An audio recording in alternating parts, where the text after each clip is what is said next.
Hello मेरे प्यारे बच्चों, कैसे हो आप सभी लोग। उम्मीद करती हूँ सारे बच्चे अच्छे होंगे और ये जो सीरीज चल रही है आपके एमसीक्यूज की, आप उसको अच्छे से देख रहे होंगे। ठीक है भाई, तो हम लोग का टारगेट है आपके 20 नंबर पक्के कराना। तो हम लोग ऐसी सीरीज इसलिए ला रहे हैं जो कि लगभग 12 से 13 मिनट की ही होती है, तो पूरी सीरीज जरूर देखा करो।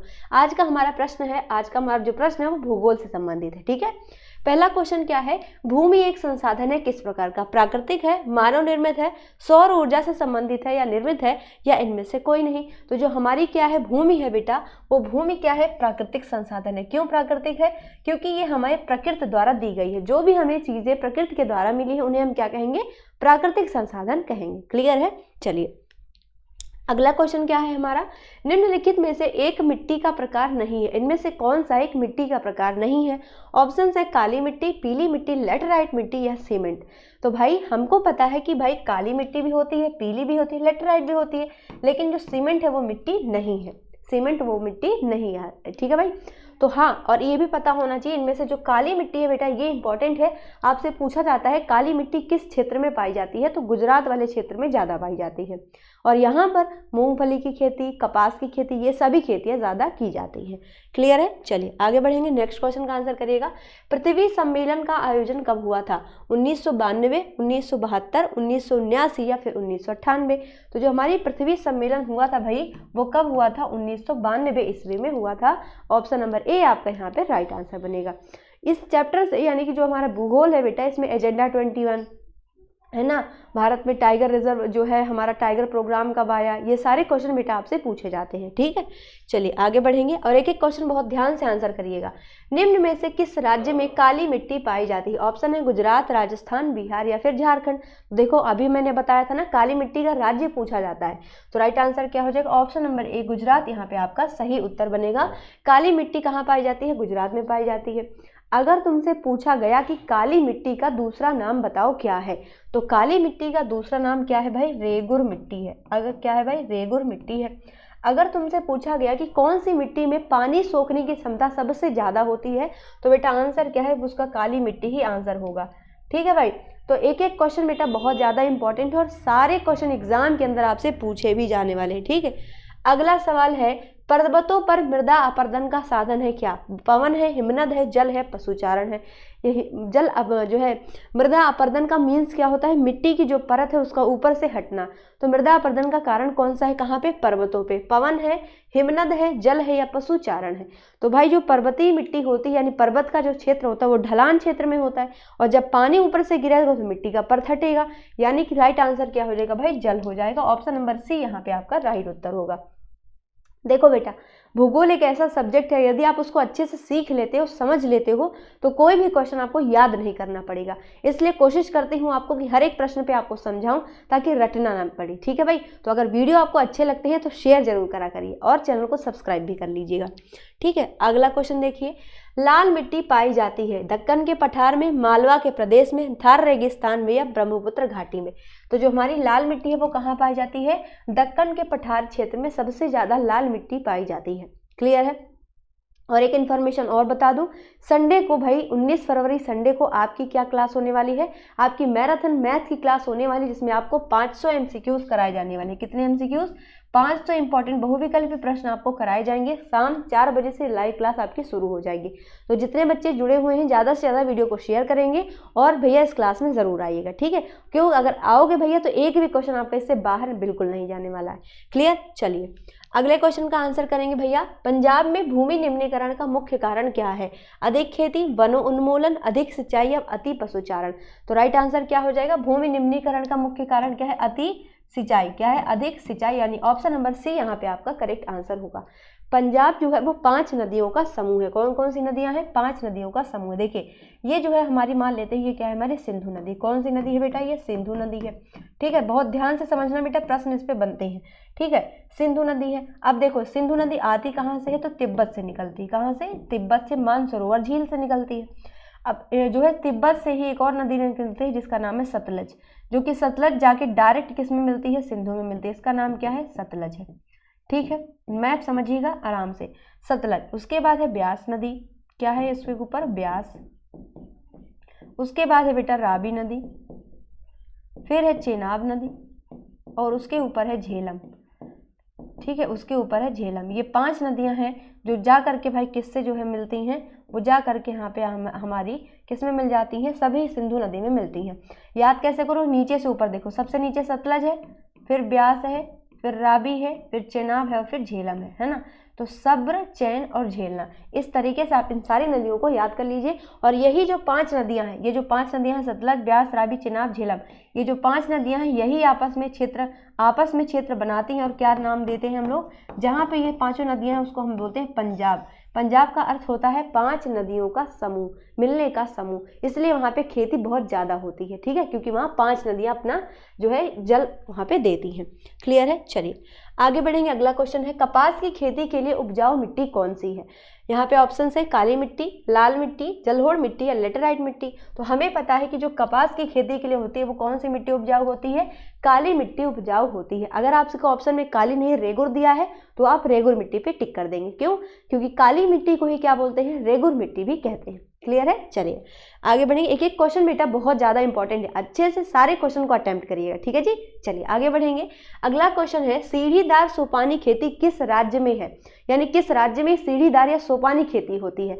अब देखना, मैंने यहाँ 2 नाम क्यों लिखे हैं बेटा, क्योंकि कई बार प्रश्न में क्या पूछा जाता है, इनमें निम्नलिखित में से किस राज्य में सोपानी खेती सबसे ज़्यादा होती है। सोपानी को ही क्या बोलते हैं, सीढ़ीदार खेती। अब भाई एग्जामिनर को भी पता है कि बच्चे को अगर हमें नंबर फंसाना है तो कैसे करेगा, सीढ़ीदार तो बच्चे को समझ में आ जाएगा, तो हम क्या दे दें, सोपानी दे दे तो बच्चा फंस जाएगा। बिल्कुल फंसना नहीं है बेटा, ठीक है ना। अगर आप हमारे साथ जुड़े हो तो एक भी शब्द आपको कंफ्यूजन नहीं होने देंगे। तो क्या है भाई, सीढ़ीदार को ही बोलते हैं सोपानी खेती। क्या बोलते हैं, सोपानी खेती बोलते हैं। अब देखो कि जो सीढ़ीदार खेती होती है वो पहाड़ी क्षेत्रों में होती है, यानी कि ऑप्शन में पहाड़ी राज्य का नाम होना चाहिए, है ना।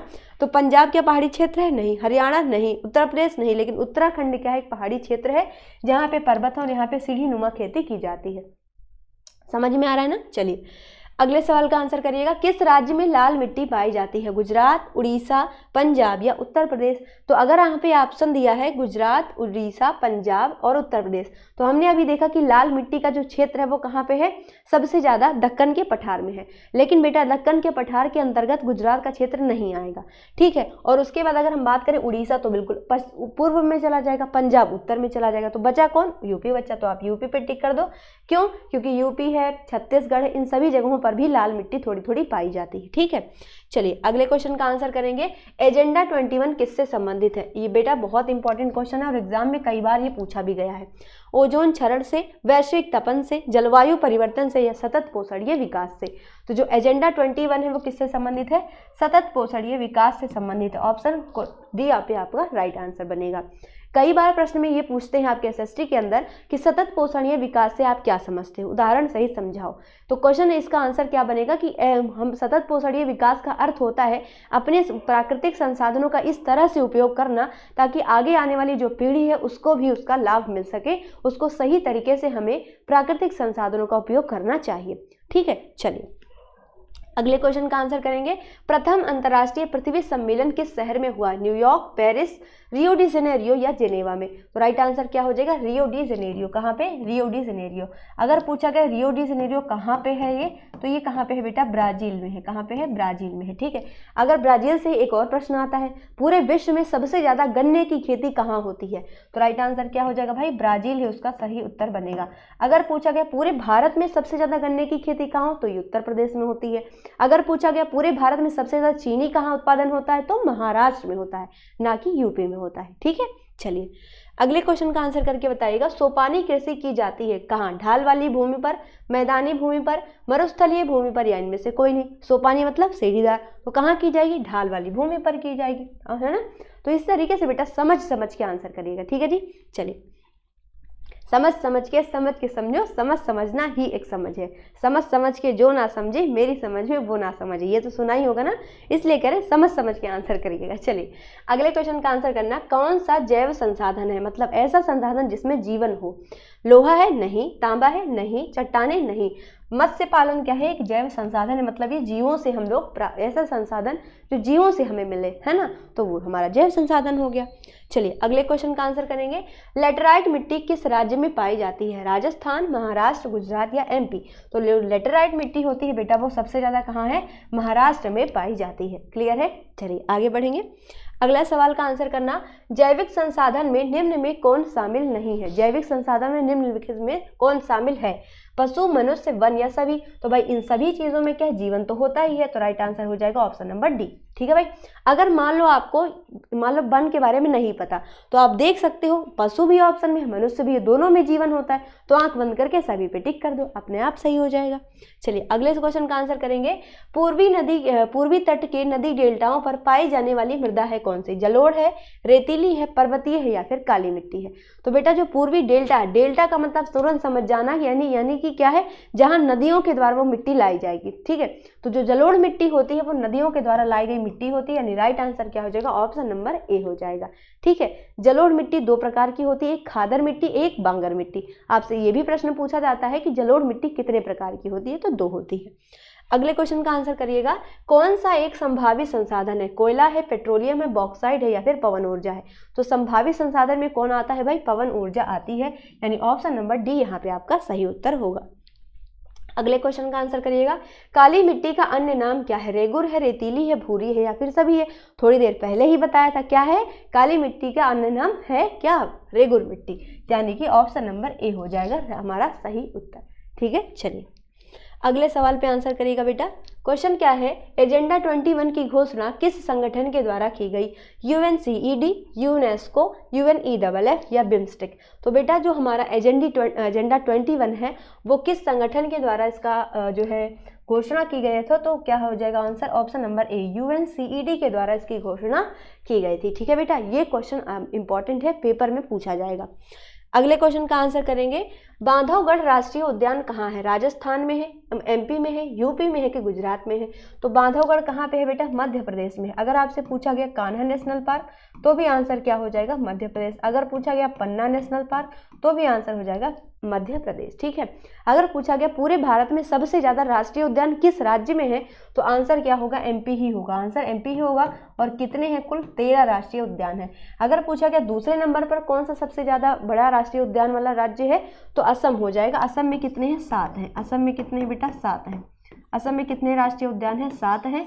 और MP में कितने हैं? 13 हैं। ठीक है, अगर MP में है ऑप्शन में तो आप MP पे टिक करोगे, अगर MP नहीं है ऑप्शन में तो उस केस में असम पे टिक कर देना।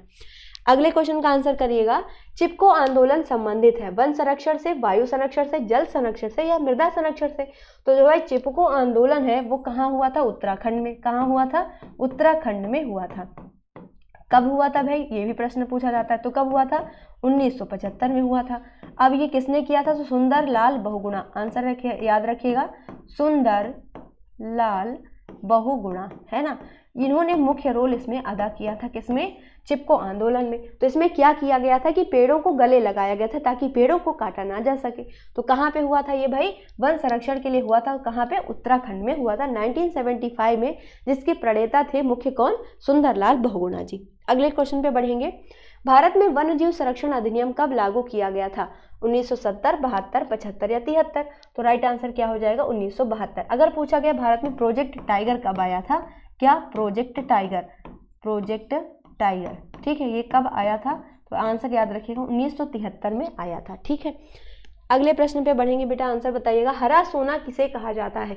भाई सोना तो महत्वपूर्ण है, बहुमूल्य है, लेकिन पूछा है हरा सोना, यानी इसका मतलब वो प्रकृति से संबंधित होगा। ये तो दिमाग में आ गया होगा, आया है कि नहीं?